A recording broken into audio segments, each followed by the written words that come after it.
So, smoke detectors can have a variety of problems, and they're inefficient because they only do one job. In here, I'm going to discuss some improvements, I think, into the general design of smoke detectors. One is to replace the batteries with ultracapacitors. Ultracapacitors cannot store as much power, power or energy as however you want to look at it for the same amount of mass. So why use them? Well, first of all, they're a lot safer with the chemicals and easy to recycle. Secondly, though, they can recharge almost infinite times and discharge almost infinite times, and you do not need the most high powered application for many of these sensor units and the most energy dense storage, and they're more efficient at charging and discharging often. So for an application that just you need something that might charge and discharge for a very long time, doesn't use up that much power, and you don't need to move it, mass and volume does not matter as much, making this maybe the perfect case for ultracapacitor technology. And also, by promoting the use of ultracapacitors more and more in field testing, maybe people will develop them more and make them actually better. Capacitors also have some other uses you might be able to put into it, since capacitors help change AC current to DC current by smoothing out fluctuations and make a whole device more efficient. So maybe you can kill sometimes two birds with one stone. Another thing is that smoke detectors kind of work in two different ways. One is that uh, ionizing, you ionize the air using actually a small bit of radioactive material or some other means. Then you look at how much the air is ionized, which varies if there's smoke or not smoke, or other chemicals in the air. Other ways you shoot out lasers or small beams of light and look for particles in the smoke. Maybe some smoke detectors supposedly have both, but if you could combine both and more of them, you could get a higher sensitivity and less false positive rate with the right algorithm. Because sometimes some of these ones give you false alarms in different cases or fail to give you a false negative in some cases. Some of them give you false positive in different cases. One is more sensitive to dirty smoke. One of them is, which is the particle detective. The one's more sensitive to clean smoke that you might not detect. You could also combine the ionizing part with an ionic fan, which works by charging particles and accelerating those charged particles, and it charges the air so the charged particles mix to a opposite side where it comes out, which is a medium efficient fan, but it usually can't be very, very high power to make a lot of wind. But it can help increase some wind flow of air throughout the system, making it more sensitive, killing two birds with one stone. Again, lasers, if you use lasers to detect the particle matter, you can also use those lasers to more easily ionize the air, making this whole system even more efficient by combining the two together. And lasers that have different spectrum of light and stuff might be able to give you even more sensitivity and less false negative by making it be able to detect the composition of the air a little better.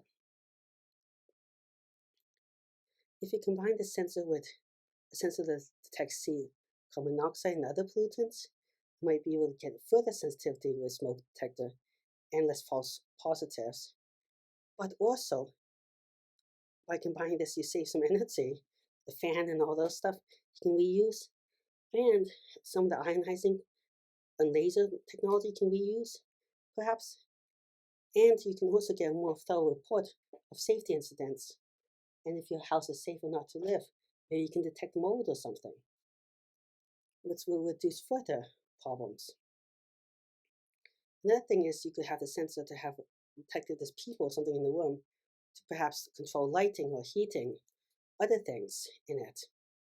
So an all-in-one sensor. But then we also get some more of the privacy issues and false ones. But it saves some energy there with packaging or containing or in the computer chip saves energy there. You can also likewise have it with a humidity detector, and humidity can also mess up so it's sensing readings of smoke and stuff and trigger them. So humidity detector can help get rid of some false positives.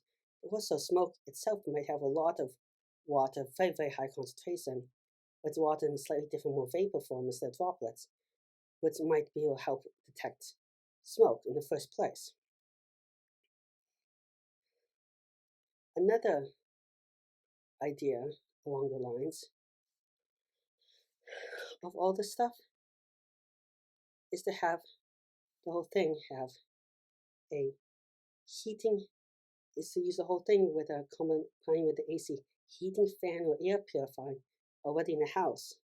And in a way you can save a lot of energy by using the same system for moving air and circulating air around the whole room. That could also mean that it's more sensitive without detecting as much false positives because it's moving more air, so there's more air for it to detect and sample at once. So it can detect stuff faster, but also take a bigger sample, less likely to get a false positive.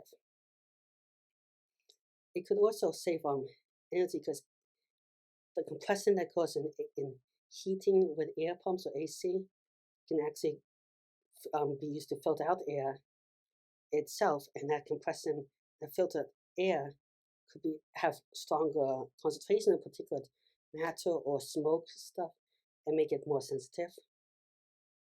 Or the air purifying states might also concentrate stuff and make the whole system just a bit more sensitive for everything.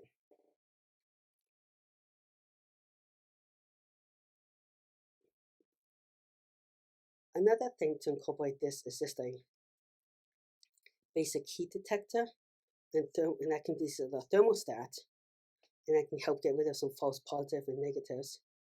And it can also keep the room at the right temperature.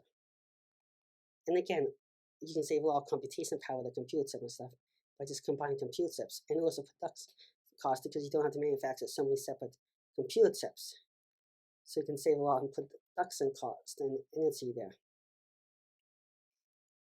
Another idea is to use what I've discussed extensively before, but instead of having fan blades, have small pieces of material that vibrate like a fish's tail, and I have more details in other videos, and that pushes air more gently and with less turbulence throughout the system and can be made more energy efficient, actually. Another sensor you could combine is a seismic detector sensor. And while we're at it, we could have it also boost Wi-Fi and help with Wi-Fi signaling and computation in general as a computer, because computers need fans and air movement, but also because they're more likely maybe get on fire than some of the other stuff. And also that you're already using some compute chips and computation right there. Stuff doesn't need to move if it's big like that. You could have it a camera to help in the whole house to help clean up and notify you about areas or sections that need to be cleaned up to different extents. Or I can give you or you can use it as a bird's eye view of the camera app and turn it on so you can find stuff better instead of searching the whole room just by looking above and overhead. Or some other ways like that. It could be used for a camera that could help navigate for robots to clean the house by seeing where there's mess, like a vacuum cleaner can see that it's a spill with the overhead function, and so on like that. We do get into some privacy issues and trust issues where the company is controlling it and so on and stuff like that. So I'm not saying that is in any ways a perfect idea. We could also use this in other ways for maybe a medical camera where we can use it to maybe detect if a person falls unconscious or something like that, or is having a seizure. But that would be a much more of a futuristic use, I think. And some other things that camera could be used is maybe just a basic security camera, Or if it has really good ones, it could help maybe a first responder in an acts of fire respond to the fire appropriately. Well, thank you very much for listening. Please like and subscribe. It really helps the channel out. I'm trying to reach 1,000 subscribers in a year and 4,000 watch hours, which is really hard, really help. I think you can do it. Or see if any of these for future videos, comments, or suggestions, please leave in the comment section below. Again, thank you very much. Goodbye.